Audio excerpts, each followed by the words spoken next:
Bien.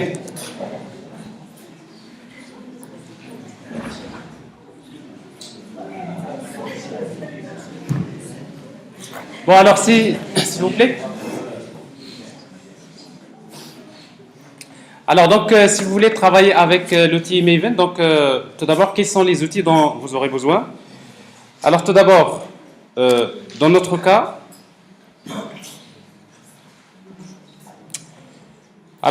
donc, vous aurez besoin tout d'abord de télécharger l'outil Maven. Donc, ici, donc, j'utilise la version 3. Alors, je vais faire l'extraction, extraire.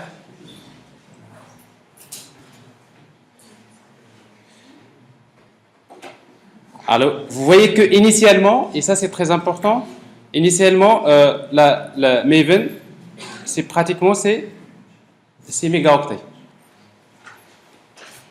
Et après, on aura besoin par la suite de travailler avec Tomcat, parce qu'après, on va créer un projet web J2E. Donc, on va également extraire Tomcat.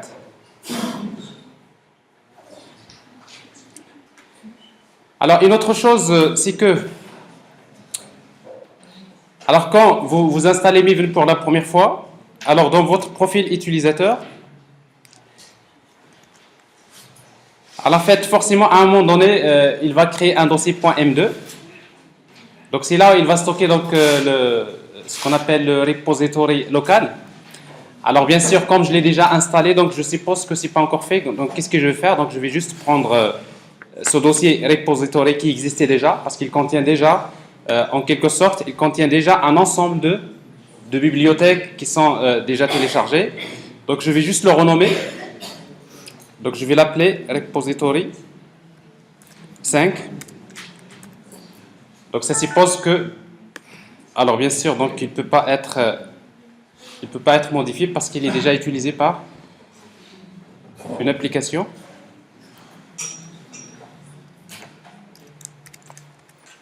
Voilà. Donc, je suppose que pratiquement, je viens d'installer, il n'y a rien. D'accord?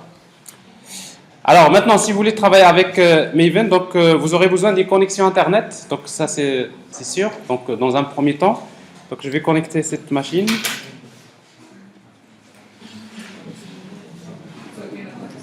Kena.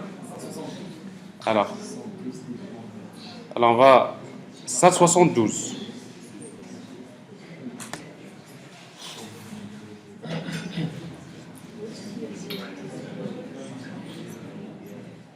Alors, je suis pas sûr que la connexion est stable, donc je vais changer de connexion.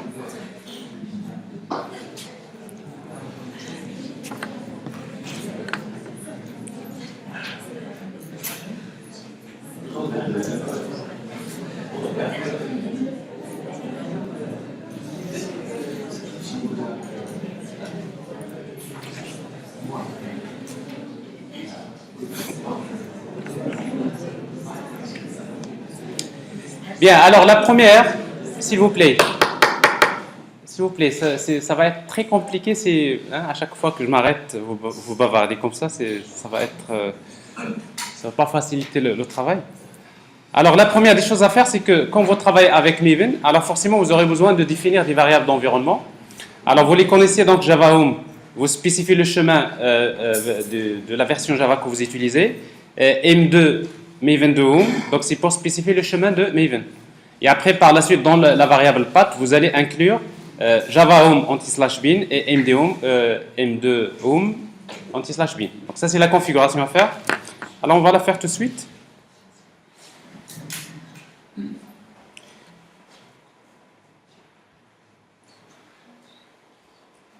Alors, variable d'environnement. Alors, si variable Java Home, donc je l'ai déjà défini. Alors, si vous ne l'avez pas, vous la créez. Donc, ça, c'est le chemin de Java. Et après, il y a également M2 Home. Par contre, ce chemin, je vais le changer. Parce que là, je suppose que la version de Maven que je vais utiliser se trouve dans le dossier Tools.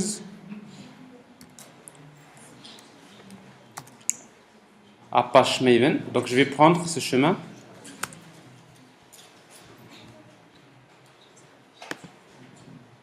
CTRL V. Donc, Ça, c'est M2 Home.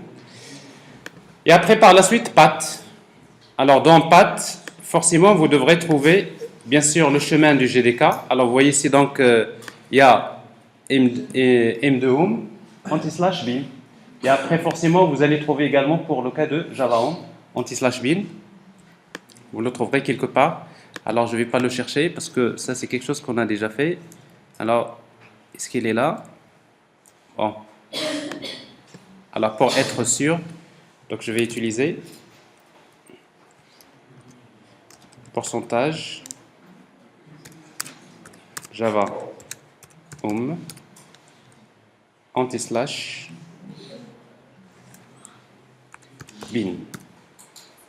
Voilà. Ça, c'est la première configuration.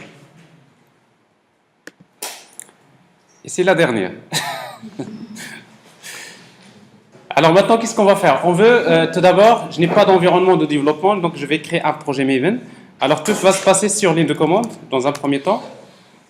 Mais après, par la suite, bien sûr, si vous voulez maîtriser donc le Maven, il faut commencer par ça.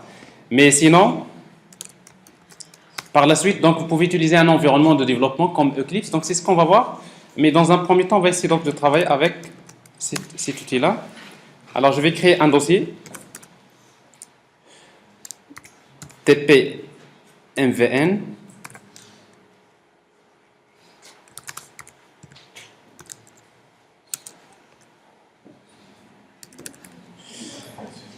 Voilà, alors ça c'est la première des choses. Donc je voudrais créer un projet. Alors pour créer un projet, donc on va utiliser la commande Maven, MVN. Et après, ici on va spécifier normalement quel type de projet. Alors on utilise un plugin qui s'appelle ArcType. Et après, en principe, avec Maven, on utilise la commande Maven, le plugin, c'est le soi-disant, et après, goal, c'est-à-dire quelle est l'action. Alors ici, donc, je vais utiliser generate. Donc, c'est-à-dire, je demande à Maven de me générer la structure d'un projet. Je veux créer un projet Maven. Mais après Maven, il va vous demander quel type de projet. Est-ce que vous voulez un projet simple, un projet web, un projet qui contient GPA et Hibernate, un projet qui contient Spring. Donc, vous avez ce qu'on appelle des modèles de projets qui existent déjà. Alors, si vous mettez Generate, vous allez remarquer une chose, c'est que la première fois, ça c'est la première exécution de Maven. Alors que Maven, quand il s'installe au départ, il n'a rien. Quand vous installez Maven, il va installer que l'outil qui va permettre de commencer à télécharger les plugins. Donc, ça veut dire que ça explique que dans la première exécution, il va tenter de se connecter à Internet. Parce que même le plugin ArcType, pour lui, ça n'existe pas. Donc, il doit tout d'abord le télécharger. Donc, ce qui explique que si vous n'avez pas de connexion Internet qui est établie, donc il n'y a rien qui va marcher. C'est-à-dire que dans un premier modèle, forcément, dans une première exécution, on devrait avoir une connexion. Alors, j'imagine que j'ai un petit problème de connexion. Alors, MVN ArcType Generate.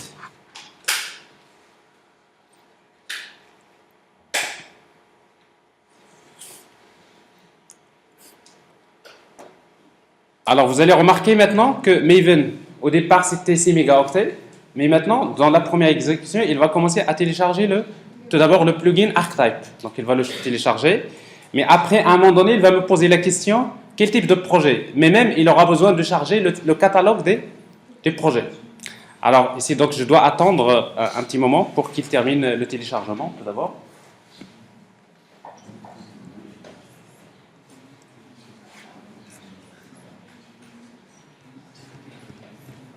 Alors bien sûr, si le problème qui est posé souvent quand il y a une connexion qui n'est pas stable, alors forcément l'opération s'arrête. Donc, et du coup, donc, vous aurez besoin de relancer. Alors vous allez remarquer une chose, c'est que tout à l'heure, dans le dossier .m2, vous voyez donc qu'est-ce qu'il vient de faire? Il vient de créer un dossier qui s'appelle repository. Alors maintenant, si vous regardez ce dossier-là, il commence maintenant à le charger avec déjà un ensemble d'éléments. Pour le moment, il va charger le plugin, mais chaque plugin contient des fichiers .jar. Il va charger tout d'abord, c'est l'essentiel pour déjà générer un projet.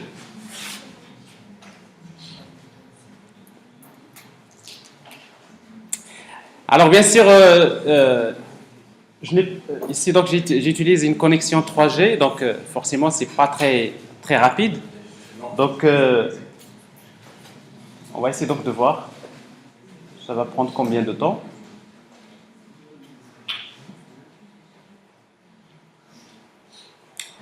Voilà, alors il est arrivé maintenant, il a téléchargé, mais maintenant il est en mode de la génération interactive, plutôt du projet en mode interactif. Ça veut dire qu'il va vous poser une question, quel est le modèle de projet que vous allez générer?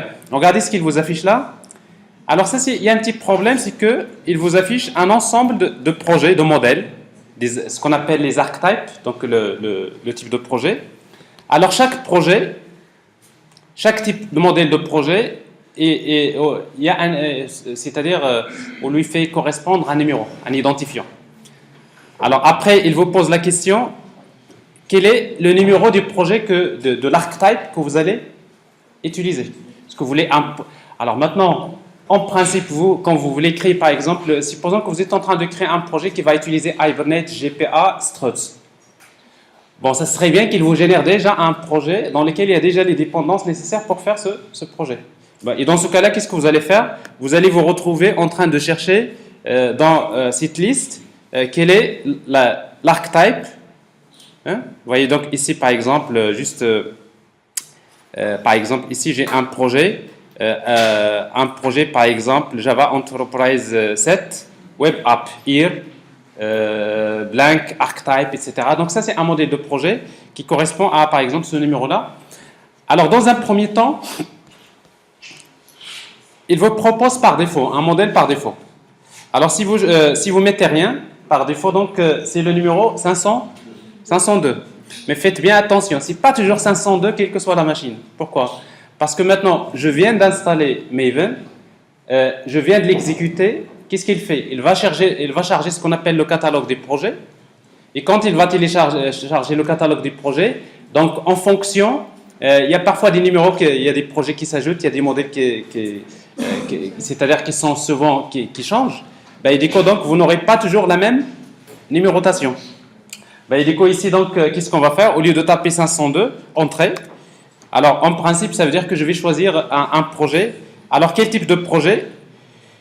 Voilà, le projet s'appelle Maven Archetype Quick Start Version. C'est-à-dire que ici, plutôt Quick Start, c'est-à-dire un simple projet Maven. Ce n'est pas un projet J2E, c'est un projet pour développer une application Java.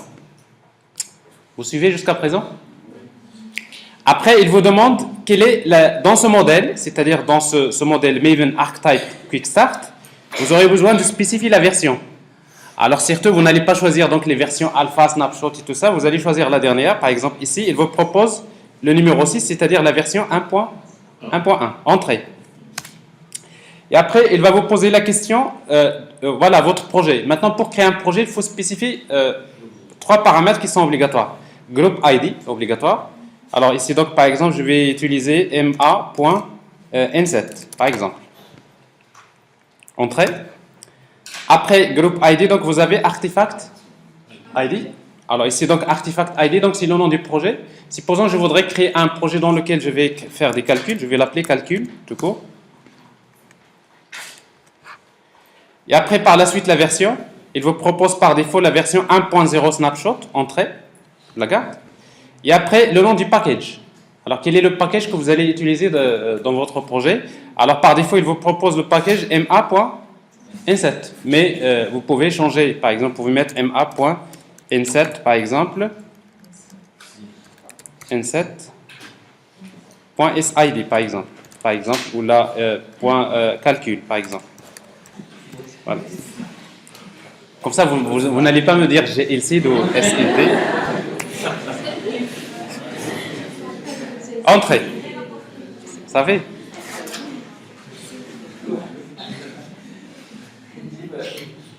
J'aurais dû l'appeler glcit.sid. Mais ne me dites pas sid.glcit. Peu importe. Donc, je l'ai appelé comme ça. Et après, la dernière question qu'il vous pose, est-ce que vous voulez générer? Yes. Voilà, c'est généré. Alors maintenant, qu'est-ce que je viens de faire? Je vais chercher dans le dossier TP Maven. Alors, il vient de me créer un projet. Alors, le nom du projet déjà, c'est calcul. Mais si vous regardez ce projet-là, vous trouverez qu'il contient un fichier .xml et un dossier source. Et dans source, vous voyez, donc il y a main, il y a test. Ça, c'est pour le code source. Alors, dans main, vous avez un dossier Java. Il y a un package ma.n7 dans lequel il y a une simple application Java. Et après, dans test, vous avez également la même chose, le même package, et vous avez un test unitaire. C'est-à-dire, qu'est-ce qu'il vous crée par défaut? Il vous crée une simple application, une classe Java, avec un simple test unitaire. C'est très bien. Dans un premier temps, il n'y a pas mieux pour démarrer.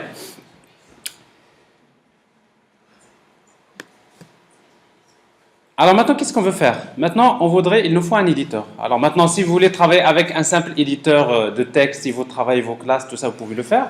Mais généralement, vous utilisez un éditeur comme par exemple Eclipse ou NetBeans ou IntelliJ ou je ne sais pas quoi. Donc vous utilisez un éditeur. Et forcément, dans notre cas, on va essayer donc d'utiliser Eclipse.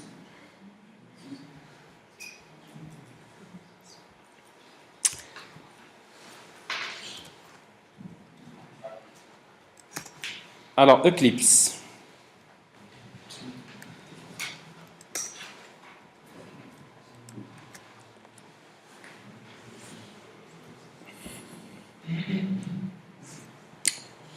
Bon, Eclipse, donc j'imagine que je vais créer des projets dans un workspace quelconque, peu importe.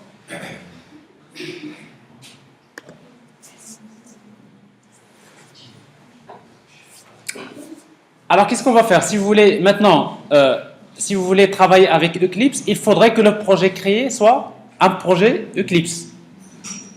Alors, on va essayer d'importer le projet. Vous allez voir que ça ne va pas marcher. Alors, je voudrais importer le projet. Alors, j'ai déjà ici des projets similaires. Donc, je vais changer le workspace. Alors, MVN2.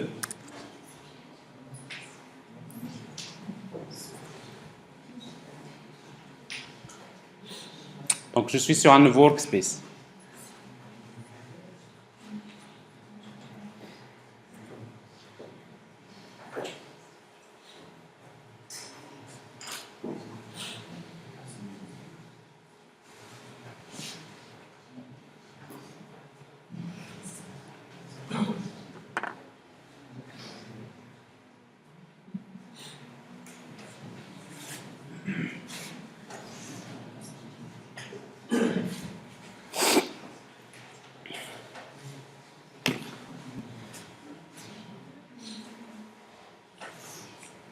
Bien, alors donc je suis sur un nouveau workspace, donc je voudrais importer le projet. Alors importer un projet quelconque, donc vous utilisez import existing project into workspace. Et après vous dites, donc je sais que mon projet se trouve dans TP MVN et le projet s'appelle calcul. Mais vous remarquez bien quand vous spécifiez, elle vous dit que je ne peux pas l'importer. Pourquoi? Parce que ça, c'est pas un projet Eclipse. S'il vous plaît, s'il vous plaît. Alors, ce n'est pas un projet Eclipse, pourquoi? Parce qu'on sait qu'un projet Eclipse, c'est un projet qui contient deux fichiers. Il y a un fichier .project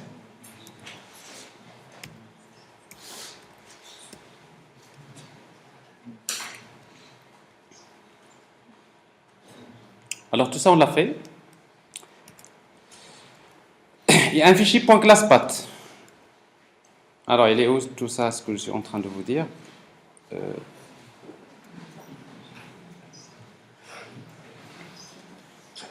Voilà. Alors, vous aurez besoin dans un projet Eclipse, si vous voulez éditer un projet avec Eclipse, il vous faut un fichier qui s'appelle .project et un fichier qui s'appelle .classpath. Vous devrez les avoir, parce que ça, c'est des fichiers qui correspondent à Eclipse. Alors, si vous allez vers NetBeans, c'est pas les mêmes fichiers, donc NetBeans possède ses propres fichiers temporaires dans lesquels il enregistre bien sûr la structure de son projet. Du coup, donc, qu'est-ce qu'il faut faire pour pouvoir, si vous voulez, générer ces documents? À nouveau, on va faire appel à Maven. Comment? On va utiliser Maven. On va utiliser un plugin qui s'appelle Eclipse. Alors, le plugin Eclipse, il n'est pas encore installé, n'est-ce pas? Et après, je fais appel à une commande qui s'appelle Eclipse. En fait, la commande Eclipse du plugin Eclipse, qu'est-ce qu'il fait? Il permet tout simplement de générer la structure d'un projet Eclipse dans un projet Maven. Mais avant de faire ça, je devrais tout d'abord me déplacer vers mon projet. C'est-à-dire, je suis dans le projet calcul. Alors, Maven, Eclipse, deux points, Eclipse. Alors, à nouveau, qu'est-ce qui va se passer? Tout d'abord, la première des choses, on doit télécharger le plugin Eclipse. Mais bien sûr, une fois il ne va pas être téléchargé à chaque fois, hein, une seule fois.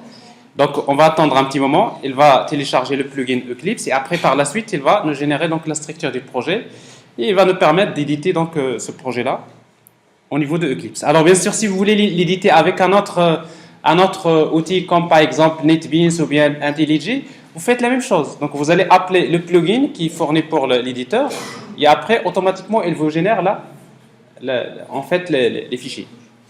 Alors maintenant, j'imagine qu'il n'y a pas d'erreur, donc l'opération est faite. Et si vous regardez le projet qui est généré,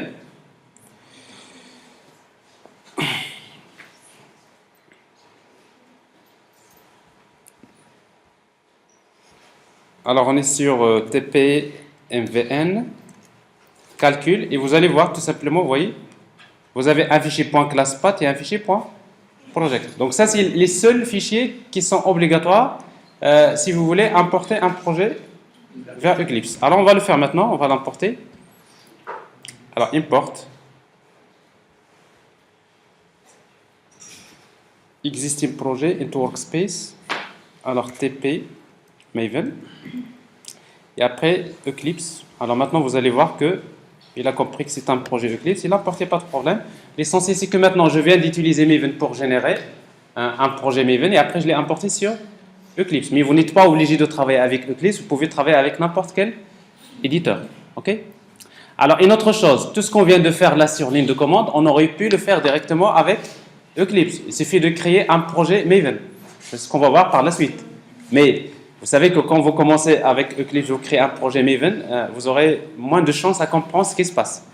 Maintenant, je vous fais juste un cours sur Maven dans la base, mais après, on va voir qu'il y a un plugin que vous pouvez installer dans Eclipse et qui vous permet directement de créer un projet Maven.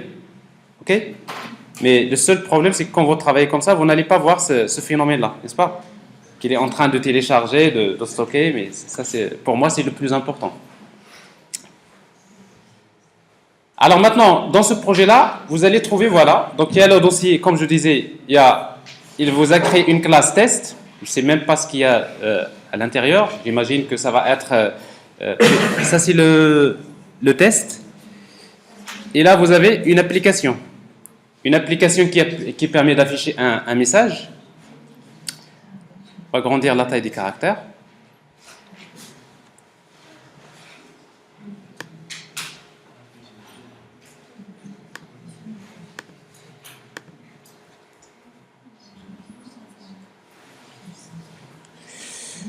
Alors, vous avez un test unitaire. Alors, nous, qu'est-ce qu'on va faire? Donc, je vais ignorer donc, cette classe. Je n'ai pas besoin. Je peux la supprimer.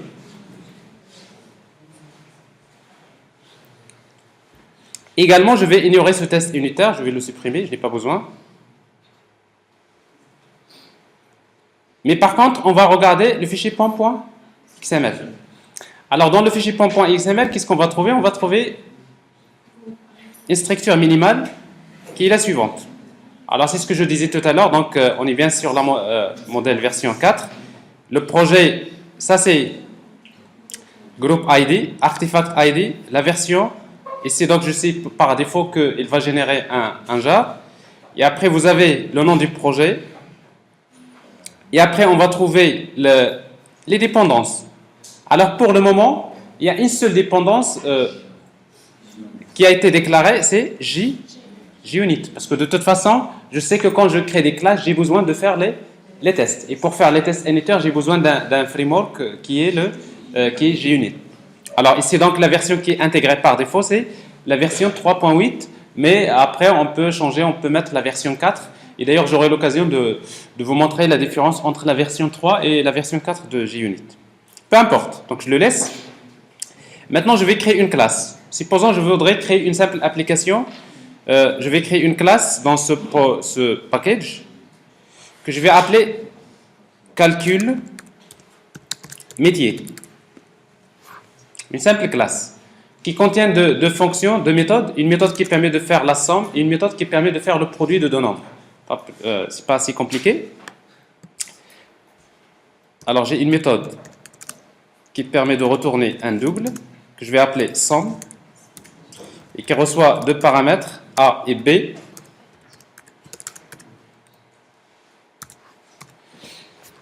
Et qui retourne A plus B. Et la même chose, j'ai une méthode qui permet de calculer le produit de deux nombres. Alors j'imagine que ça c'est la couche métier de votre application, vous voulez créer une classe. Alors maintenant, dans le développement, dans le processus de développement logiciel, ça c'est une classe, d'accord? Une fois que vous la créez, il faut faire un test unitaire. Donc il faut la tester, n'est-ce pas? Alors si vous voulez la tester, alors d'habitude vous créez une classe avec main, vous exécutez, vous affichez les résultats. Donc ça, généralement, ça vous concerne. Mais dans le processus de développement logiciel, vous allez créer une classe, peut-être qui va vous prendre peut-être parfois 15 minutes. Et vous allez encore passer encore plus, 15 minutes encore, à créer une classe qui permet de tester cette classe. Mais parfois le test unitaire peut prendre plus de temps que le développement de la classe elle-même. Parce qu'on sait très bien que dans le processus du génie logiciel, les tests unitaires sont obligatoires pour maîtriser donc cette industrie du logiciel. Alors peu importe, on va justement créer un test unitaire pour cette classe. Alors pour créer le test unitaire, donc on va créer une classe. Alors vous pouvez chercher avec Eclipse JUnit Test. Alors on va utiliser test case, c'est-à-dire un cas de test. Alors la classe, alors ici donc vous avez en fait à choisir entre deux versions, la version 3 et la version 4 de JUnit. Alors la différence, c'est tout simplement les annotations. Dans la version 4, tout se fait par de simples annotations. Alors, mais avant de travailler avec la version 4, c'est toujours bien de savoir comment créer un test unitaire en utilisant la version 3. Alors, je vais créer une classe que je vais appeler, alors on va l'appeler calcul métier test. Alors, c'est la manière de nommer les classes vous revient, n'est-ce pas? Mais dans la majorité des cas, vous créez une classe qui se termine par test. Pourquoi? Parce qu'il se peut par exemple que avec Maven, après vous voulez lancer les tests unitaires. Et après, si vous voulez tester, par exemple, lancer tous les tests unitaires, le problème ne se pose pas. Mais après, parfois, vous pouvez dire, je vais lancer les tests pour toutes les classes qui se terminent par test, par exemple. C'est juste une idée. En fait, un JUnit test, c'est une classe qui hérite d'une classe qui s'appelle test case. Et dans laquelle on peut redéfinir quelques méthodes. Parmi ces méthodes-là, il y a la méthode setup. Alors, qu'est-ce qu'on fait dans un test unitaire? Donc, vous avez une classe, c'est un test unitaire. Pour dire que c'est un test JUnit, vous aurez besoin d'hériter de la classe test case. Alors, ici, la première des choses, vous allez déclarer quelle est la classe que vous allez tester. Vous allez tester la classe calcul.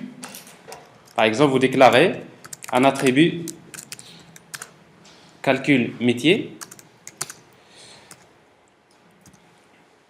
Donc, vous le déclarez. Alors, en fait, la méthode setup, c'est la méthode qui s'exécute au moment de l'initialisation. Donc, quand je lance un test unitaire, cette classe va être instanciée par JUnit. Et après, quand il va l'instancier, automatiquement, il appelle la méthode setup. Donc, généralement, dans setup, on va garder super.setup, mais en même temps, on va instancier la classe, c'est-à-dire égal new calcul métier. Alors maintenant, une fois qu'il va appeler la méthode setup, par la suite, il va appeler les méthodes qui permettent de tester, bien sûr, la classe. Alors ici, donc, on va tester les deux méthodes, produit et somme. Alors, on va créer une méthode.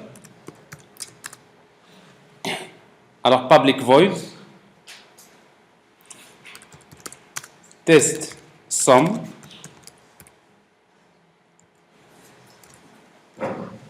Alors, pour tester la somme, alors avec JUnit, vous avez vous avez des méthodes assert. Assert, en fait, c'est des méthodes qui vont vous indiquer quand est-ce que vous allez considérer que le test est réussi ou pas. Alors, par exemple, ici, donc, on va utiliser dans un premier temps assert true. C'est-à-dire que je considère que le test, par exemple, que la somme fonctionne, sur le test fonctionne, quand est-ce que? Quand métier. J'appelle la méthode, par exemple, .somme de deux nombres, par exemple 9 et 10, par exemple. Il doit être égal à combien? À 19. C'est-à-dire pour vous, une fois que vous appelez somme de 9 et 10, si ça donne 19, vous considérez que le test a réussi. Donc c'est un moyen de dire le test fonctionne bien. Et on va faire la même chose pour test produit.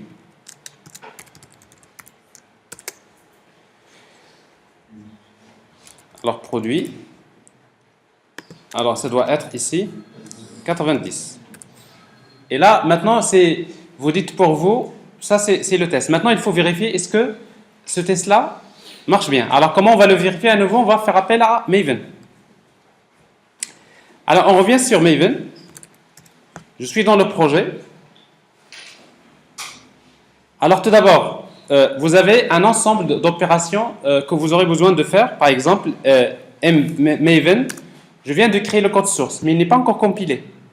Même si Eclipse compile les classes, mais en fait, c'est Maven qui va compiler ces opérations. Alors, on va utiliser Maven compile, donc c'est pour compiler. Donc ça, c'est le... Alors, qu'est-ce qui se passe? Quand vous lancez la compilation, à nouveau, le même problème.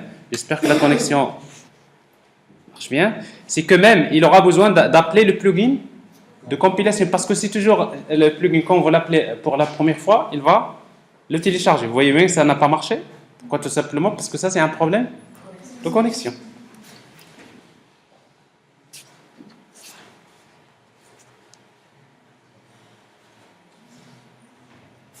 Alors, je ne suis pas bien servi.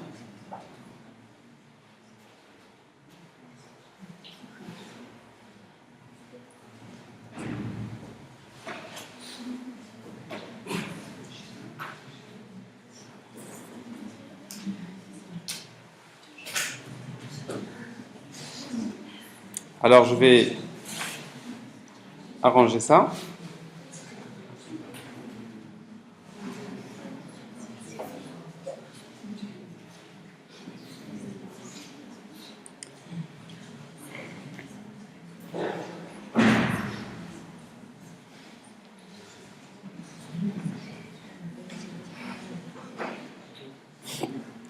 Alors, je reprends.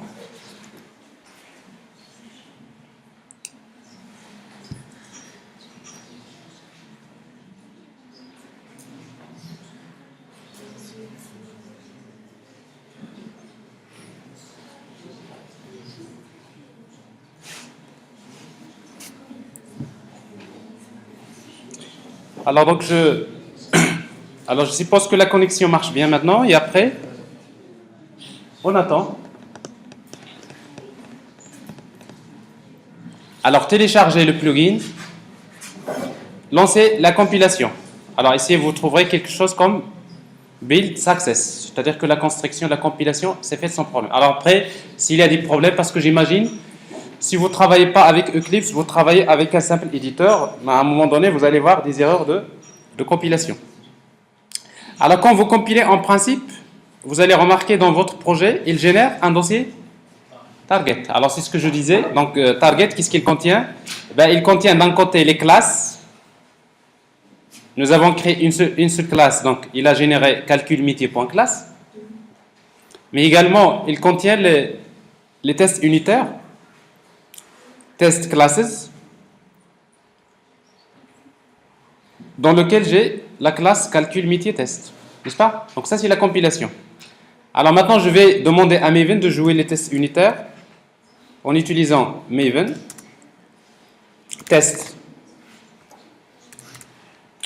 Alors regardez bien, maintenant ça c'est le cycle de vie du logiciel. Qu'est-ce que je fais?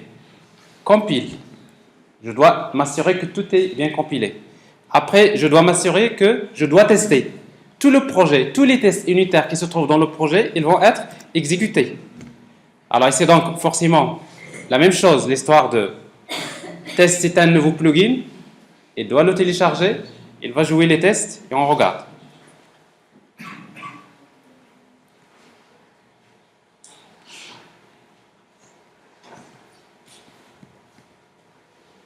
Vous suivez jusqu'à présent? Très bien. Alors regardez maintenant, il a commencé à exécuter les tests et après il vous dit le nombre de tests qu'il a exécutés c'est 2 tests. Combien de tests qui ont échoué? 0. Il n'y a pas d'erreur. Donc ça veut dire que vous avez les tests unitaires pour vous. C'est que votre classe, vous venez de créer une classe, vous venez de créer 100 tests unitaires, vous allez passer à autre chose. Alors mais maintenant, cette classe-là, on va passer maintenant à l'opération suivante, c'est le packaging. C'est-à-dire, vous venez de créer un module, un projet, vous allez faire le packaging. Alors pour faire le packaging, vous allez utiliser MVN package. Alors qu'est-ce qui va se passer? C'est que vous demandez à MVN de vous générer un fichier .jar dans lequel, c'est-à-dire maintenant, parce que notre projet, si vous avez remarqué tout à l'heure, dans pom.xml, qu'est-ce que vous avez?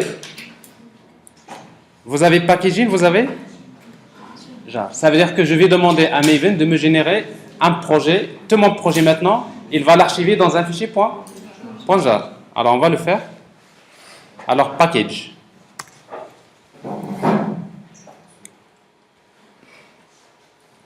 Alors la même chose, c'est un autre plugin. Package, c'est un plugin. Il va le télécharger, il va l'utiliser. Alors vous commencez à avoir un peu maintenant beaucoup de plugins. Alors l'opération réussit, mais qu'est-ce qu'il vient de faire? Vous regardez votre projet.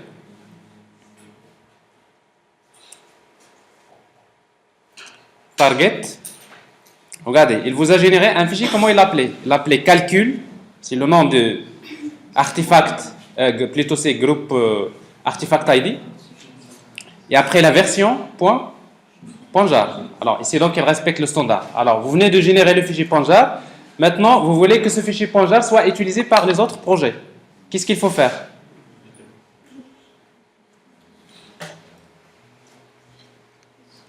Alors qu'est-ce qu'il faut faire? Le publier où? Alors maintenant, on va demander à Maven de l'envoyer vers le repository, soit dans local ou bien distant. Alors tout dépend de ce que vous voulez faire. Alors maintenant, si vous voulez l'envoyer vers le repository local, on va utiliser. Alors c'est toujours Maven. Alors c'est install. En fait, install, la commande install Maven, qu'est-ce qu'il fait? Il va prendre le fichier .jar, il va l'envoyer vers il va l'installer dans le repository. Alors vous allez remarquer donc build-in, il fait les tests, regardez bien. Quand vous appelez install, qu'est-ce qu'il fait? Il compile tout d'abord, il fait les tests unitaires, il fait le package, et après il l'envoie dans le projet. Donc vous voyez donc et après, quand vous appelez test, qu'est-ce qu'il fait, le test? Il compile d'abord. Il fait les tests unitaires. Packaging, qu'est-ce qu'il fait? Il compile, il fait les tests, il génère le fichier .jar. Donc, il y a ici l'ordre. Donc, ça veut dire que finalement, si vous appelez directement un install dès le départ, donc il va faire toutes les opérations. Donc, c'est-à-dire que une simple opération peut, par exemple, générer plutôt le fichier .jar. Donc, ici, donc, build success. Alors, qu'est-ce qui se passe? Si vous voulez voir le résultat, vous allez chercher dans le repository. Alors, vous voyez donc dans le repository, vous allez trouver, il y a un dossier, votre package. Comment il s'appelle le package? C'est ma.n7.calcul. Vous allez trouver ici ma.n7.calcul et vous allez trouver la version. Et après ici, vous allez trouver le fichier .jar. Alors ça, c'est qu'est-ce que vous venez de faire? Vous venez de, maintenant vous avez livré, il y a un livrable. Parce qu'en fait, dans un groupe de production, quand vous travaillez dans une équipe, c'est que vous avez un travail à faire, vous l'avez créé, vous l'avez compilé, vous l'avez installé dans le repository. Alors les autres les autres projets de l'équipe, maintenant, ils n'ont qu'à utiliser ce fichier .jar. Alors, c'est ce que je vais vous montrer. Maintenant, comment est-ce qu'on va utiliser ce fichier .jar dans un autre projet? Imaginez que je veux créer une application web J2E dans laquelle je vais créer une simple page JSP qui permet par exemple de saisir A et B et après de faire le calcul produit et la somme. Alors maintenant, la première partie du module du projet c'est faite, donc je l'oublie. Donc ça veut dire que je vais créer un nouveau projet. Alors là, c'est ce que je vais faire. Alors que, sauf que cette fois-ci, si je vais créer un nouveau projet, alors je suis dans cette logique. Alors ça c'est fait, ça c'est fait. Alors vous voyez donc quand vous mettez Maven test, vous pouvez également utiliser Maven test moins DTest si vous mettez par exemple les conditions. Si vous mettez étoile test, ça veut dire que toutes les classes qui se terminent par test. Mais quand vous mettez test de cours, c'est-à-dire tous les tests unitaires seront joués. Alors ça c'est fait, ça c'est fait. Alors maintenant on voudrait créer un projet web. Alors le projet web, on va utiliser un archetype qui s'appelle Maven Archetype Web App, qui nous permet de nous générer le squelette d'une application web Maven. Alors à nouveau, donc on aura besoin qu'il ait le numéro qui est associé à ce archetype. Il y a un problème, c'est que si vous lancez comme tout à l'heure, vous allez vous balader dans le fichier, parfois vous aurez du mal à le trouver. Alors c'est pour cela, c'est quoi? Si vous voulez un petit astuce, juste c'est un astuce simple. Alors qu'est-ce que vous allez faire?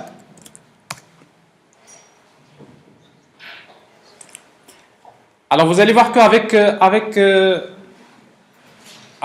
plutôt un outil comme par exemple Eclipse, c'est pas compliqué parce qu'après vous allez créer Maven Project.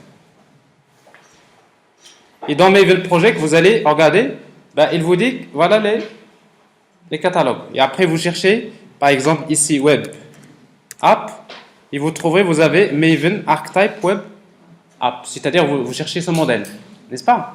Alors je ne vais pas faire ça, mais je vais le faire sur ligne de commande, comme ça je reste toujours dans la même logique que j'ai utilisée. Alors qu'est-ce que je dois faire? Donc Maven, quoi? Comment générer un projet? Archetype, generate. Alors j'ai écrit generate, mais après je vais ajouter supérieur. Alors vous savez que quand vous mettez supérieur, c'est que vous êtes en train de rediriger la sortie. Je vais diriger la sortie vers un fichier texte. Par exemple, vous l'appelez test.text, txt. Alors maintenant, il est en train de faire la génération, mais en fait, tout ce qu'il va afficher à l'écran, il va l'envoyer dans un fichier texte. Alors vous allez attendre quelques secondes, une dizaine de secondes pour dire a priori il a déjà fait le travail parce que vous n'avez aucune indication. Et après vous allez appuyer sur CTRL-C plusieurs fois, 3 fois.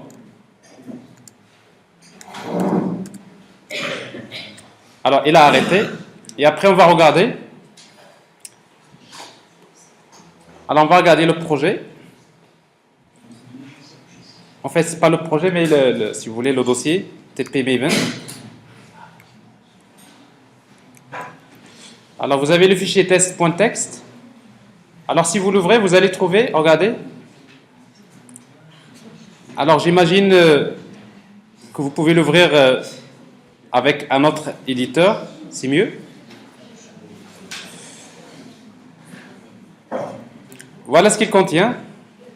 Il contient tout ça. Après, tranquillement, vous avez chaque projet correspond à un numéro. Alors maintenant, qu'est-ce que je vais faire? Je vais chercher CTRL F. Je vais chercher Web App. Mais attendez, regardez, par exemple, Web App, il y a plein de projets avec Web App. Par exemple, vous trouvez Tommy, Web App, Archetype. Vous cherchez encore. Vous trouverez plein de... Alors maintenant, si vous voulez créer un simple projet J2E qui ne contient aucun framework, donc vous utilisez Maven Archetype Web App. Alors CTRL F, Maven Archetype Web App.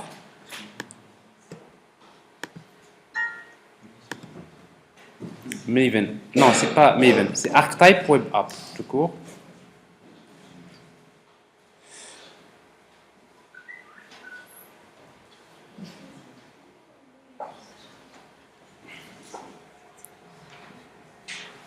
Non, si, je devrais avoir Maven Archetype Web App. Alors, il n'est pas là.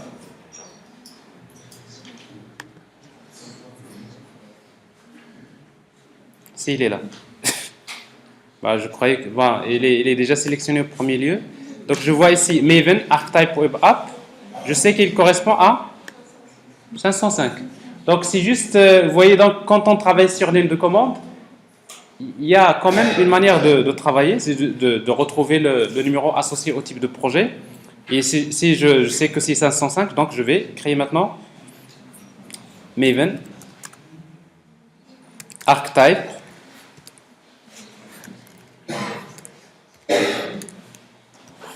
Generate.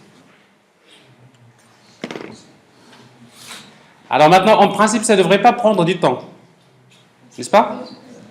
Pourquoi? Parce que, à vrai dire, les plugins sont déjà téléchargés.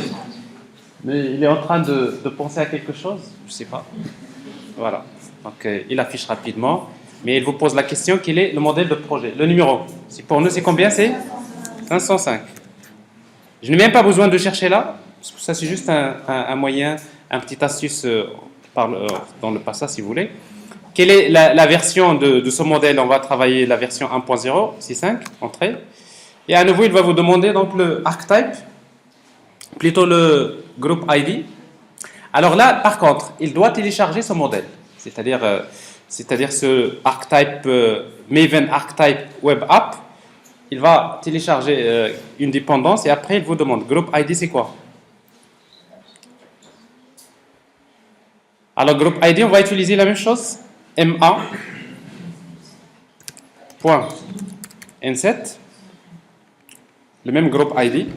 Artifact ID, donc je vais l'appeler calcul web. Alors, calcul web. La version snapshot. Le package, donc je peux garder toujours le même package ma.n7 par défaut. Générer, yes, c'est fait. Alors maintenant, l'étape suivante, donc si vous vous rappelez bien, qu'est-ce qu'on va faire? Maintenant, on a besoin d'importer sur Eclipse. Donc vous venez de générer un projet.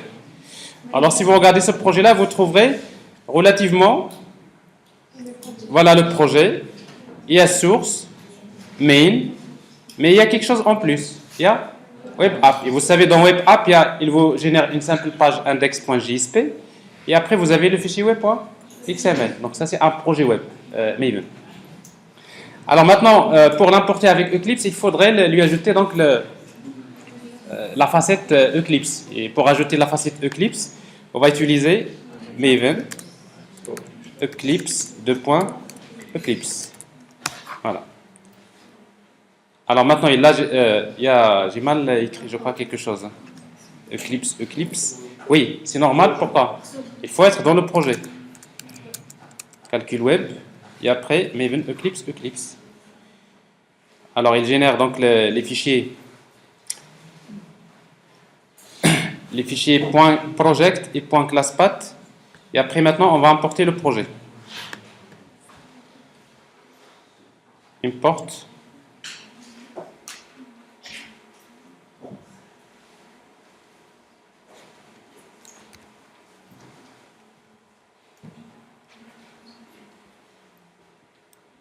Voilà. Alors maintenant, si vous trouvez donc dans ce fichier-là, qu'est-ce qu'on va trouver? Donc on va trouver une simple page JSP, n'est-ce pas? Qui est là. Bon, pratiquement il load. Et après, il y a surtout ça, pom.xml. Alors qu'est-ce qui nous intéresse? Nous, ce qu'on veut créer, c'est ça. C'est qu'on voudrait créer une page JSP.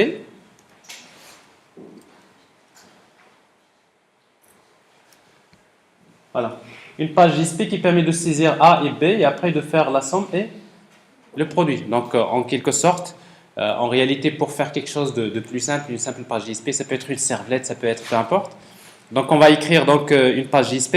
Mais bien sûr, cette page JSP, elle dépend de quelle classe? Calcul, métier. Donc maintenant, nous créons un projet qui dépend d'un autre projet. Alors maintenant, comment on va utiliser notre projet?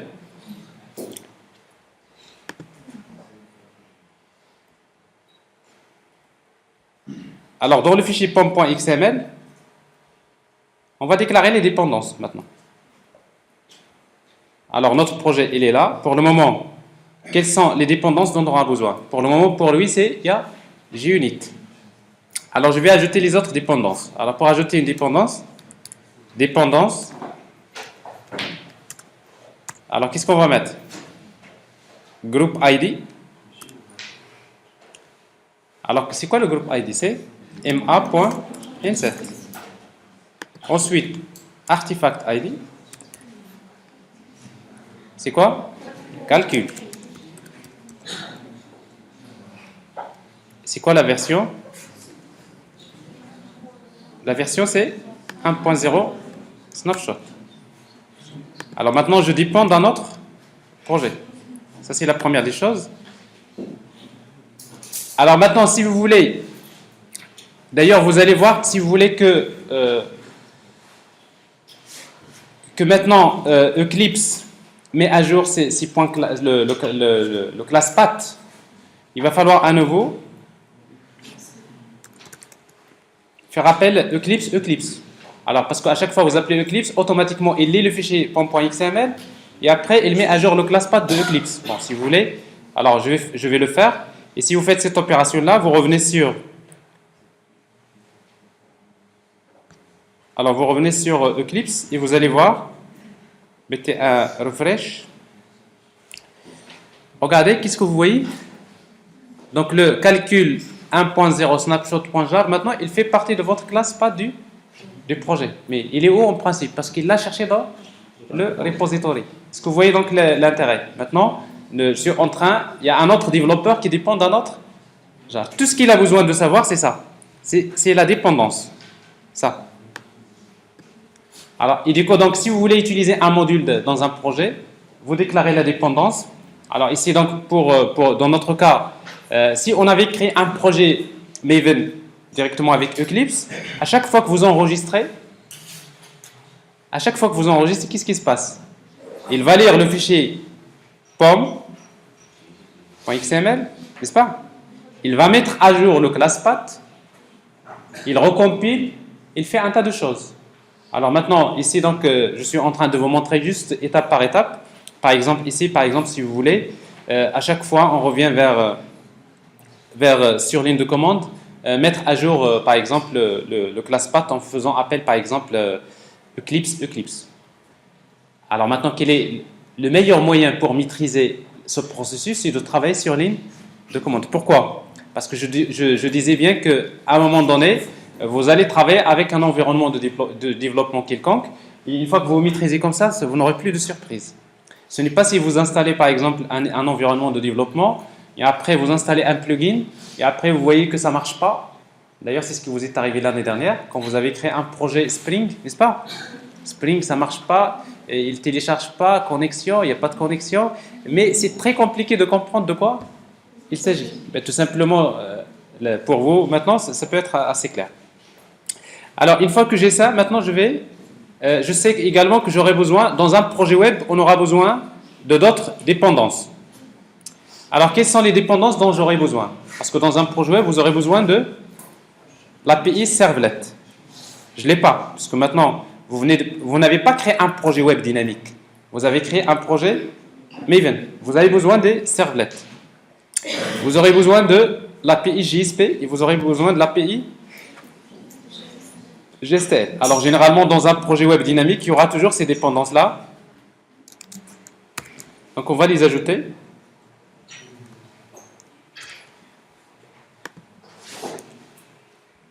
Alors, si vous voulez la même chose, Eclipse.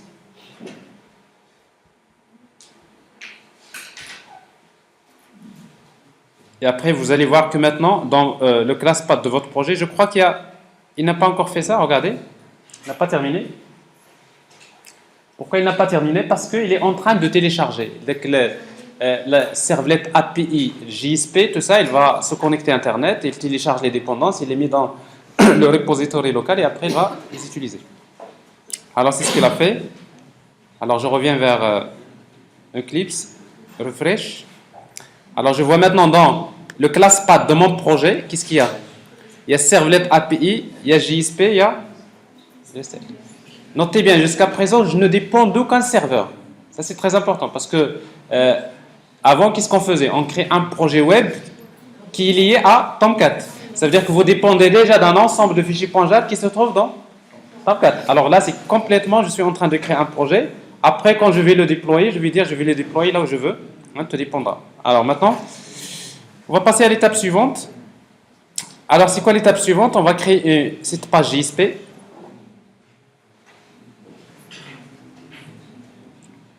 Alors, c'est une simple page JSP dans laquelle je vais mettre ce code-là.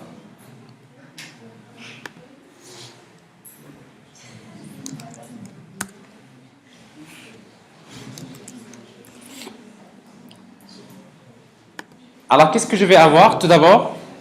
Alors, ce n'est plus le même package. J'ai besoin d'importer la classe calcul métier, contrôle espace. Donc, vous voyez bien, donc, il est disponible dans le ClassPad, il n'y a pas de problème.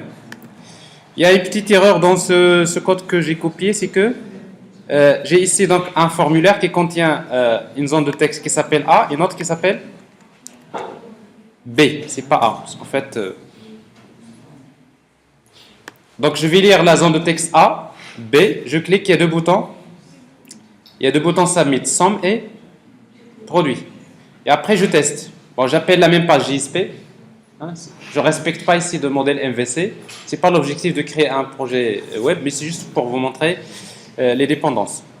Alors, donc, je lis l'action. Alors, l'action, c'est le bouton. Alors, si l'action est...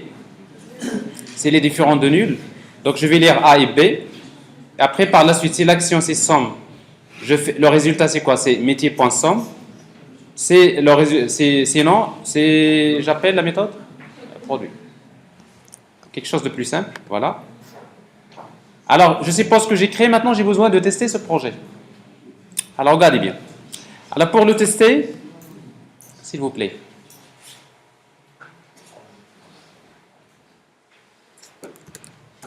Qu'est-ce qu'on va faire d'après vous? Alors, je viens de créer. À nouveau, on aura besoin de faire tout le processus. Compile, test, package, install. N'est-ce pas? Ou tout simplement, vous appelez install. Alors, mvn, install. Mais quand vous mettez mvn install, il se peut qu'il y ait des erreurs dans la compilation. Il se peut qu'il y ait des erreurs dans les tests unitaires. Il se peut, il se peut. Donc, l'essentiel, c'est qu'il faut lire les messages affichés.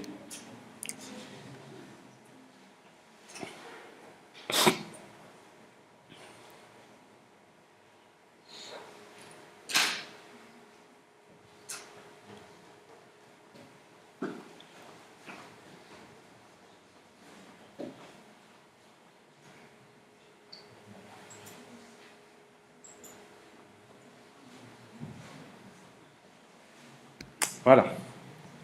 Donc après, donc vous avez build success.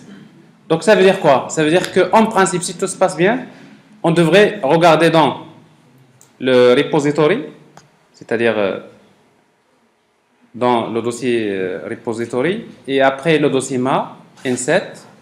Alors vous avez deux projets, projet calcul web, snapshot, qu'est-ce qu'on trouve? Un fichier point .war.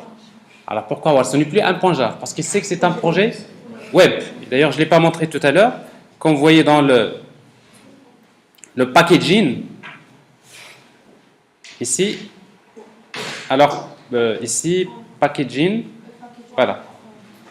Donc, c'est-à-dire quand je demande package, il va me générer un fichier .war et non pas un point .jar. Maintenant, vous avez un projet qui est fait. Il faut le tester. Alors, si vous voulez le tester,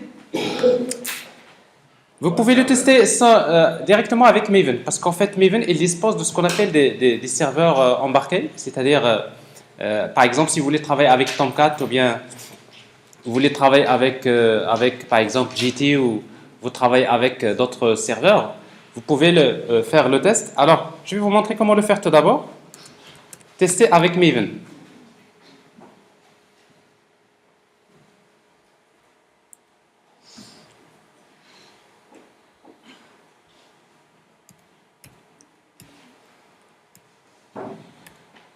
Alors, en fait, il y a un plugin qui s'appelle Eclipse, plutôt Tomcat. En fait, le plugin Tomcat, alors le plugin Tomcat, si vous voulez, c'est un plugin qui contient un ensemble de goals, parmi lesquels il y a deploy, par exemple. Alors, si vous tapez, par exemple, Maven Tomcat 7 2.deploy, qu'est-ce qu'il va faire? Il prend le fichier .war, il l'envoie vers Tomcat. Il suffit de connaître le login et le mot de passe, automatiquement il va le déployer, l'opération est faite. Vous trouvez également deploy only, etc., etc. Mais vous trouverez également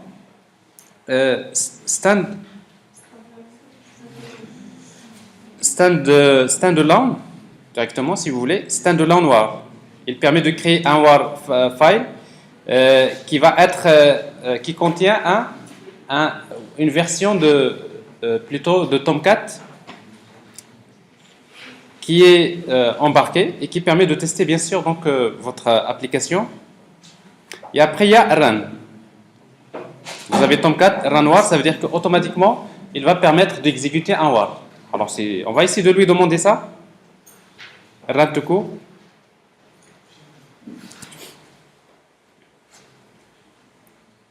Alors c'est Maven Tomcat 7, ça c'est le plugin.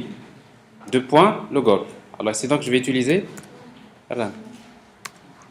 Alors qu'est-ce qu'il va faire? Bien sûr, il va télécharger tout d'abord le plugin Tomcat. Et après, par la suite, il va démarrer une version de Tomcat dans laquelle il va déployer le fichier .war et après vous pouvez le tester. Alors ici, donc je n'ai pas besoin de travailler, je n'utilise pas Tomcat si vous voulez, standalone, mais j'utilise une version de Tomcat qui est fournie par Maven et qui fait partie de ce plugin, par exemple. Et après, je vais vous montrer comment utiliser donc le vrai Tomcat que nous avons installé tout à l'heure. Alors toujours, on est handicapé par la connexion qui est lente.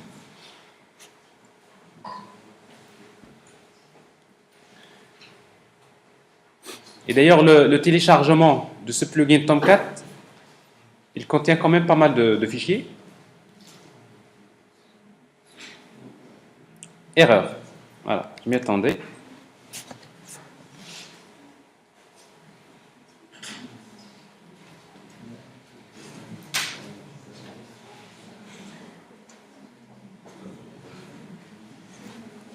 Alors, Tomcat 7,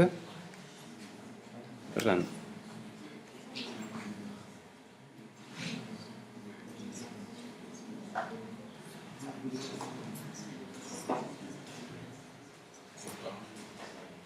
Alors.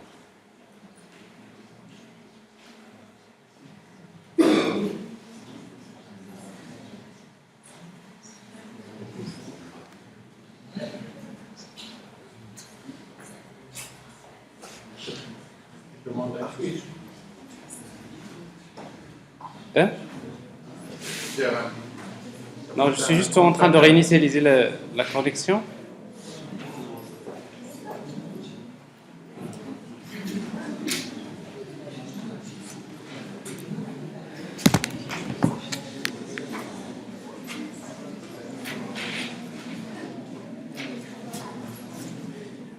Alors voilà ce que je vais faire.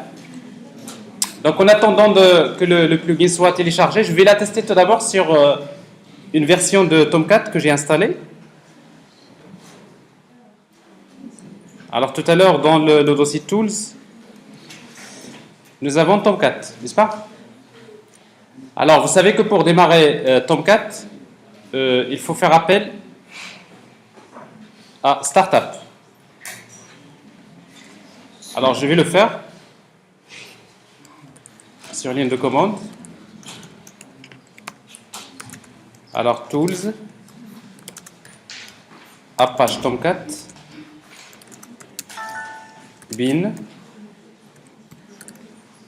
Alors, je démarre Tomcat, plutôt startup.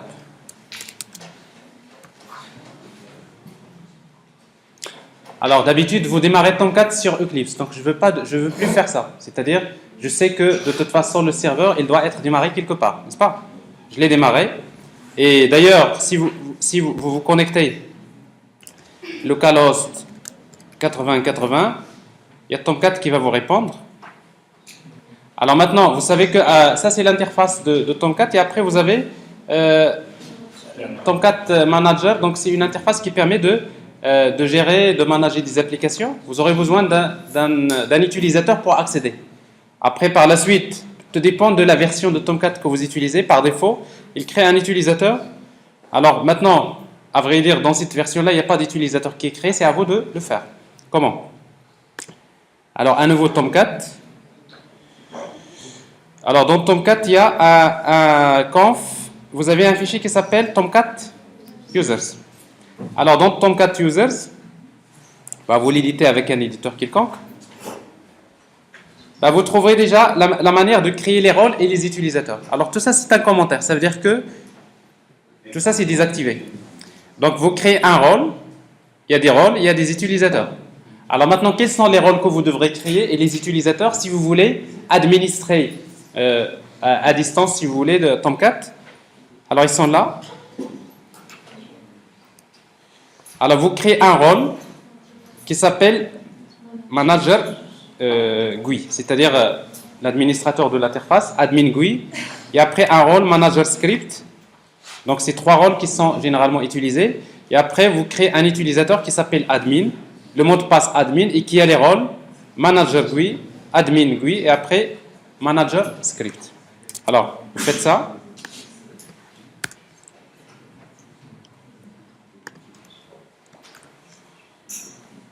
Alors maintenant, l'utilisateur que je vais utiliser, c'est admin, et le mot de passe, c'est admin. Enregistré. Alors, je dois redémarrer Tomcat, je l'arrête. Alors, c'est pas ici. Startup. Voilà.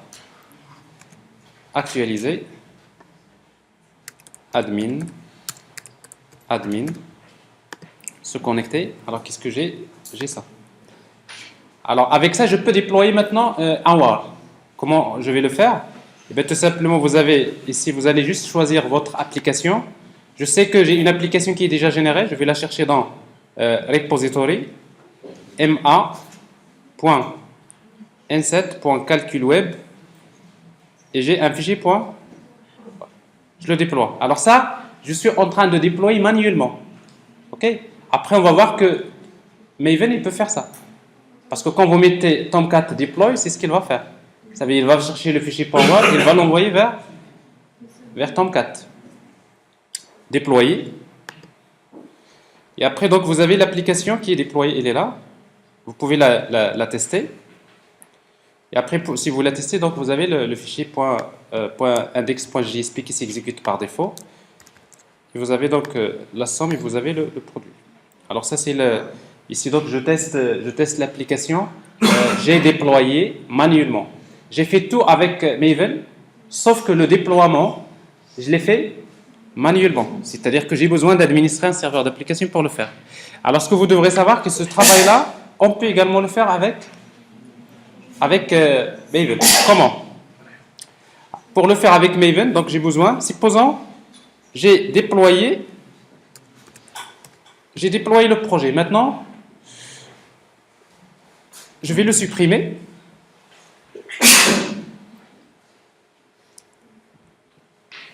Alors, le supprimer, c'est retirer. Ça veut dire que l'application, on ne peut plus la consulter maintenant. Et après, je vais utiliser donc Maven, Tomcat 7. Je vais utiliser deploy. Alors, je vais déployer. Mais pour déployer, j'ai besoin de spécifier username et password. Donc, vous avez 2 paramètres. Vous utilisez les paramètres, ils sont là. Voilà comment lancer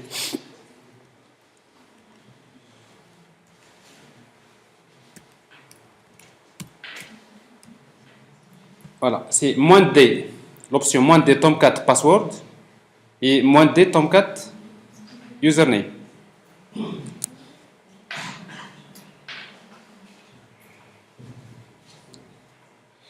Alors c'est -d Tomcat point password, ça c'est admin, -d Tomcat username égale admin. Alors ça permet de déployer. Alors, je vous rappelle que le plugin Tomcat n'est pas téléchargé tout à l'heure. Alors, si on a toujours le même problème de connexion, on sera bloqué. Mais a priori, ça passe. Non, ça passe pas. Alors, donc, il vous faut réinitialiser la connexion. Alors, Tomcat. Alors, il y a quelqu'un qui a une connexion. Pardon. Oui. J'ai pas fait attention. Oui. Merci. Alors, -d Tomcat point. Tomcat point username. Mais je crois qu'il y a aussi un problème de téléchargement. Alors, je n'ai même pas partagé la connexion, donc c'est normal que ça ne va pas marcher.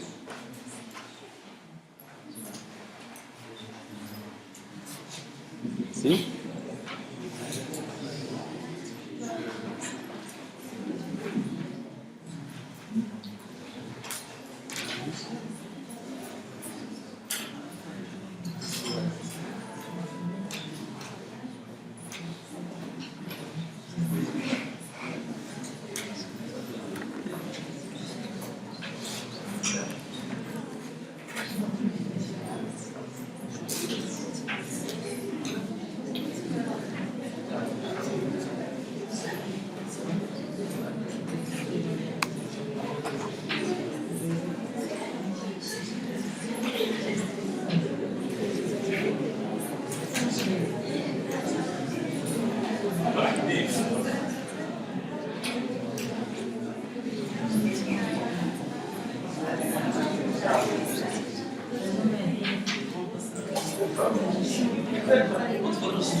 Alors, comme je disais, donc Tomcat, plutôt Maven, n'arrive pas à télécharger le plugin Tomcat. Pourquoi?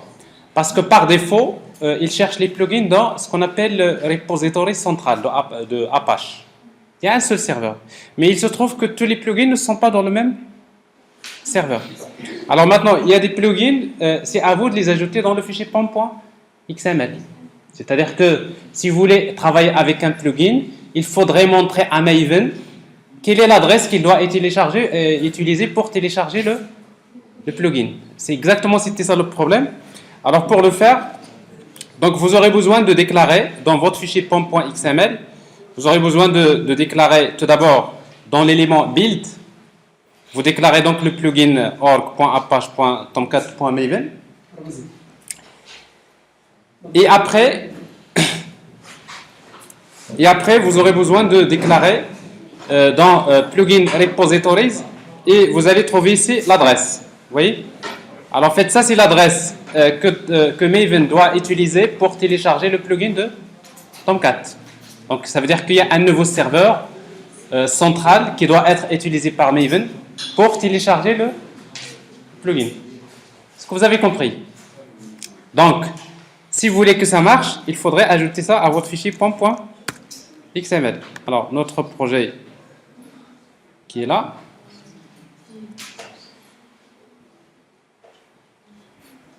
Alors, le projet web, source, pom.xml. Après, alors vous voyez, donc ça c'est un très bon exemple dans lequel vous tentez d'utiliser un plugin, mais Maven ne peut pas le connaître. Donc vous aurez besoin d'ajouter ce qu'on appelle un plugin repository, c'est-à-dire vous ajoutez à Maven l'endroit où est-ce qu'il peut télécharger donc des plugins. Alors ça se passe dans build. Donc je vais supprimer donc cet élément build que j'ai ici. CTRL V. Et voilà ce que vous devrez déclarer. Donc, il y a build. Donc, ici, vous allez déclarer le plugin. Et là, le nom du plugin. Tomcat Maven, Tomcat 7 Maven plugin. Donc, ça, c'est le plugin qui doit être utilisé par plutôt Maven. Et après, si vous voulez administrer, parce que maintenant, avec Maven, on voudrait administrer Tomcat. Quelle est l'adresse qu'il va utiliser pour administrer Tomcat? Alors, pour moi, je suppose que Tomcat est démarré sur le port 8080 et que il utilise manager slash text. En fait, Tomcat, il définit déjà cette adresse pour l'administrer. Et après, vous avez plugin repositories dans lequel on déclare maintenant le repository, c'est-à-dire le serveur. Le serveur, où est-ce qu'il va télécharger le plugin? Alors, vous voyez, c'est ça l'adresse en réalité. OK? Donc, c'est dans cette adresse-là que Maven devrait télécharger le plugin. Alors, maintenant, si on revient vers l'application, alors il faudrait. Alors, Tomcat, il est encore démarré. Voilà ce qu'on va faire. On va essayer donc de déployer. Alors, Tomcat Maven 7. Alors, maintenant, vous allez voir que cette fois-ci, il n'aura pas le problème de téléchargement. Il doit le trouver, il doit le télécharger. Pourquoi? Parce que maintenant, on vient d'ajouter dans pom.xml le repository dans lequel il devrait télécharger ce plugin. Alors, il le télécharge et après, il va l'utiliser. Alors, j'espère qu'on n'aura pas encore de problème de connexion, mais en tout cas, c'était ça le problème.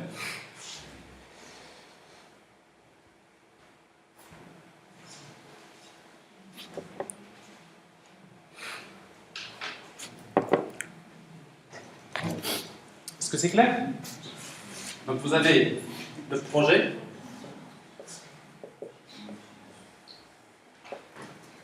Vous avez pom.xml.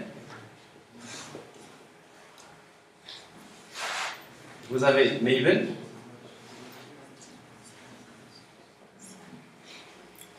Et vous avez le serveur central.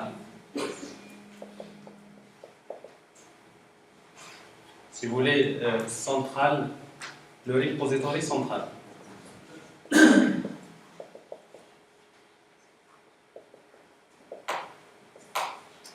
Alors, dans le repository central, il y a les dépendances.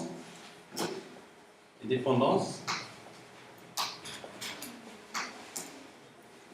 C'est-à-dire, c'est des fichiers .jar généralement, mais également il y a les plugins.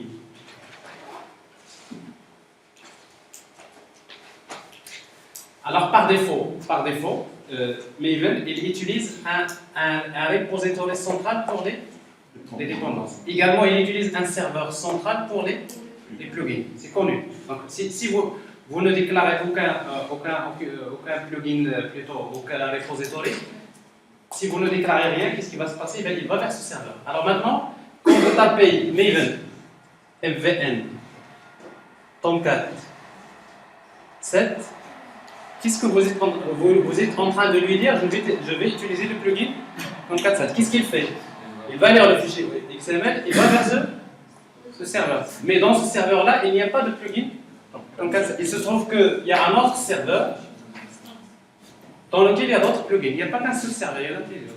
Ben, du coup, donc ici, vous allez vers le fichier pom.xml et vous allez dire tout simplement, si tu ne trouves pas le plugin dans ce serveur, tu vas le chercher dans un autre serveur. Où se trouve ce serveur-là? Ben, c'est ce que vous avez spécifié dans.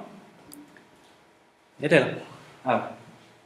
Donc, plugin repository, donc je lui donne l'adresse. Alors, cette adresse-là, elle va être utilisée donc bien sûr, pour tous les projets dont le ID est Apache Snapshot. Bon, ça c'est le ID du projet. Donc, a priori, donc, il devrait déjà télécharger le plugin. Mais comme malheureusement, j'ai supprimé le repository local, donc il est en train à nouveau de recharger pratiquement tous les fichiers nécessaires. Ça ne devrait pas tarder. Alors, la connexion un peu mieux que celle que nous avons tout à l'heure.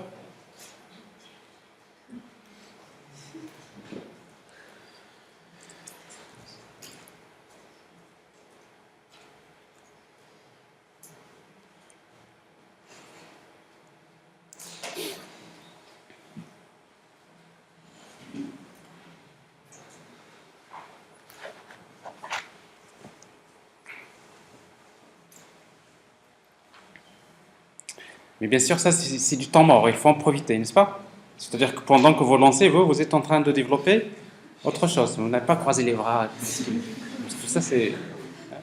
Maintenant, si je suis... D'ailleurs, moi, j'en profite parce que je suis en train de ranger mes affaires.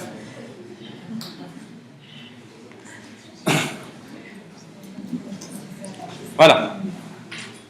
Alors, donc, qu'est-ce qu'il a fait? En principe, il devrait déployer le projet. Alors, si vous regardez dans le Tomcat localhost 2.80.80, alors, on regarde. Et vous voyez donc le projet, il est déployé. Ça marche, il n'y a pas de problème. Mais regardez bien, je vais faire l'opération inverse. Je voudrais utiliser un deploy. Alors, un deploy, ça veut dire, bon, à la place de deploy, vous mettez un deploy. Alors, ça veut dire quoi déjà deploy avec Tomcat? Deploy, ça veut dire quoi? Manuellement. Deploy, ça veut dire qu'il va chercher dans le repository central ma.inset. Il va chercher le fichier .war dans votre machine. Il va l'envoyer avec un upload. C'est une opération de upload qu'il va faire. Il va l'envoyer où? À Tomcat. Alors, je sais que Tomcat se trouve dans le dossier Tools. Il va l'envoyer Tomcat Web App. Regardez.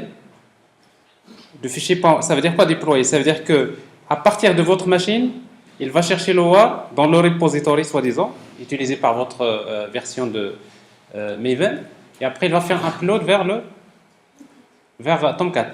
A priori, c'est ce que vous avez fait tout à l'heure avec l'interface d'administration de Tomcat. Alors que si vous mettez un deploy, qu'est-ce qui va se passer? Un deploy, il va le supprimer tout simplement. Il va demander maintenant, il envoie une requête HTTP, parce que maintenant le serveur Tomcat il se trouve dans une autre machine. Il envoie une requête HTTP pour lui demander de supprimer. Si vous regardez maintenant, dans Web Apps, il est supprimé. Alors si vous tentez de consulter l'application, vous trouvez que l'application n'est plus là. Vous voulez le déployer à nouveau.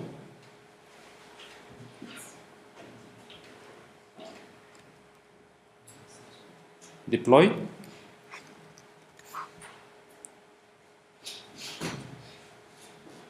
Voilà. Donc vous venez de déployer le projet, actualiser, ça marche. Déployer un déploy. Alors maintenant, vous faites plus l'opération manuellement. Maintenant, c'est avec Maven que vous commencez à commander. Je déploie, j'déploie, etc. Donc vous voyez donc maintenant pratiquement on vient d'utiliser Maven dans un processus dans lequel on a fait la compilation, on a fait les tests unitaires. Quoi d'autre? On a packagé. Regardez, compile, test, unitaire, le packaging, installe dans le repository, deploy. Donc, ce sont complètement 6 phases qui sont différentes. Alors maintenant, sauf que je disais tout à l'heure, si vous voulez pas carrément travailler avec Tomcat, comme ça, j'arrête Tomcat, je voudrais tester mon projet avec un serveur Tomcat, si vous voulez, intégré. Alors, qu'est-ce que je vais faire? Tout simplement, il suffit de... Donc, je n'ai plus besoin de Tomcat. Bon, ça veut dire que Tomcat, maintenant, il n'est plus démarré. Donc, si vous le cherchez, vous ne le trouverez pas. Ça n'existe pas. Je l'ai arrêté. Alors, maintenant, je vais tout simplement utiliser... je vais utiliser la commande Tomcat. Quoi? Run. Alors, si vous mettez Maven Tomcat Run, qu'est-ce qu'il va faire? Ben, il va démarrer sa propre version de Tomcat. Il démarre, il déploie le projet. Et du coup, donc, si vous testez, ça marche. Alors, si vous n'avez pas utilisé votre Tomcat, si vous avez utilisé Tomcat embarqué, imbriqué, c'est-à-dire inclus dans Maven. Alors, quand vous le faites avec Tomcat, vous pouvez le faire également avec GT, avec pratiquement avec Tommy, mais pour chaque serveur, il faut utiliser le plugin qui est fait pour.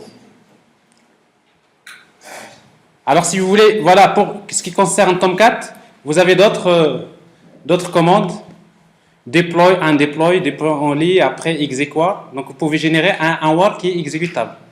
vous générez tout votre projet dans un fichier .jar, un jar exécutable. C'est-à-dire que finalement, ça devient carrément une application indépendante. C'est-à-dire votre application, mais avec une version de Tomcat à l'intérieur.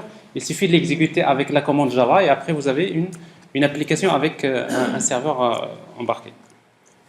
Est-ce que c'est clair tout ça? Bien. Alors ça c'est la partie maintenant qui concerne la première partie qui concerne l'utilisation de Maven. Alors maintenant on va rentrer dans les concepts parce que jusque là ça c'est bien démarré, c'est-à-dire si vous faites ce genre de TP, ce genre de mise en œuvre, donc c'est que vous commencez déjà à comprendre réellement, c'est-à-dire l'approche de Maven. Alors maintenant on va essayer donc de revenir sur quelques concepts. Donc on va arrêter cette vidéo là. Je crois que j'ai parlé de tout. Oui, j'ai pas parlé de tout, mais il me reste quand même, je l'ai promis avant, c'est qu'il faut générer la documentation, n'est-ce pas? Alors maintenant on a fait compile, test, package, install, deploy, un deploy, et après la documentation. Alors on va générer la documentation. Alors maintenant je vais arrêter Tomcat. Alors pour générer la documentation, vous utilisez MVN site. Alors qu'est-ce qu'il fait? Il va vous générer donc la documentation pour ce projet. Et c'est un site qu'il va générer, c'est des pages HTML qui sont générées et par la suite qui peuvent être bien sûr publiées, ce qui permet aux développeurs de consulter votre projet. Alors la même chose, c'est parce que le plugin site n'est pas encore téléchargé, donc c'est le moment de le télécharger.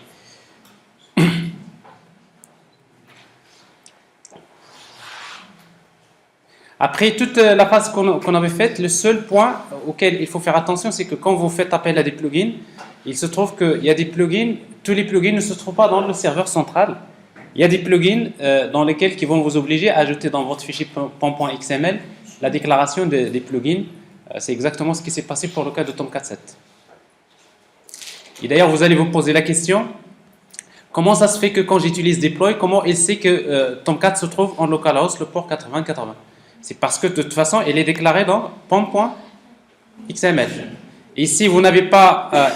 alors, tout à l'heure sur ligne de commande, on utilisait l'option -d, username, et password, n'est-ce pas? Mais on aurait pu le faire directement ici. On va utiliser username et password. Et du coup, donc, quand vous utilisez plutôt Tomcat deploy, automatiquement, il utilise les paramètres qui sont déclarés à ce niveau-là. Donc ça, c'est juste quelques éléments. La documentation n'est pas... la documentation, il la génère rapidement, mais par contre, ce qui a pris du temps, c'est le téléchargement du plugin site.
Voilà.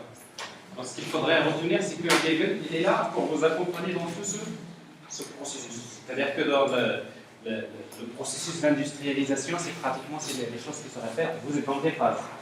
Phase de développement, phase de test unitaire, phase de test d'intégration. Et tout ça, c'est ce que nous appelons les tests d'intégration. Parce que ça, c'est les tests unitaires.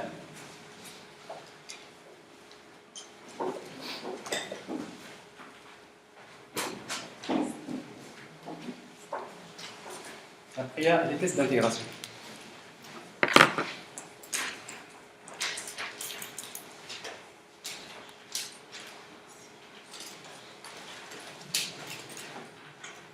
Voilà. Alors, il a terminé. Alors, si vous voulez voir cette documentation, vous n'avez qu'à regarder votre projet. Alors, refresh. Alors, vous trouverez dans Target, il y a un dossier Site. Et là, vous trouverez la structure, un ensemble de pages HTML. Et après, vous prenez principalement Index. Il est là, Index, il est là. On va l'ouvrir sur le navigateur.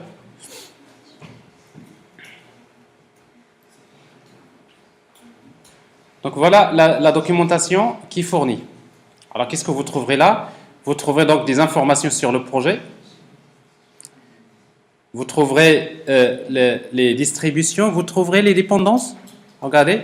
Alors maintenant, c'est-à-dire si quelqu'un qui consulte votre projet, il sait très bien que pour qu'il puisse utiliser votre module, voilà ce qu'il doit déclarer dans son fichier des .xml. Donc ça, c'est la dépendance, c'est-à-dire qu'il doit être utilisé. Et après, par la suite, les dépendances. Votre projet, il dépend d'autres dépendances. Lesquelles? Il dépend de calcul. Il dépend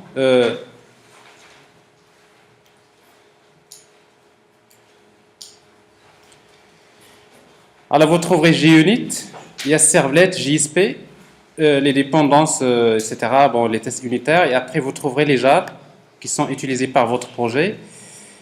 Et après, par la suite, vous savez que par la suite, vous pouvez générer donc plein de choses, des documents concernant la qualité du code écrit, donc faire un tas de choses. Mais en tout cas, pour le moment, vous dites avec la commande site, vous générez la documentation. Mais après, qu'est-ce que vous voulez inclure? Alors maintenant, tout dépendra de votre manière de programmer, parce que quand vous écrivez des codes, il faut utiliser des commentaires, il faut utiliser un tas de choses, ce qui va être intégré directement ici. Vous n'avez pas de questions? Vous n'avez posé aucune question ce matin?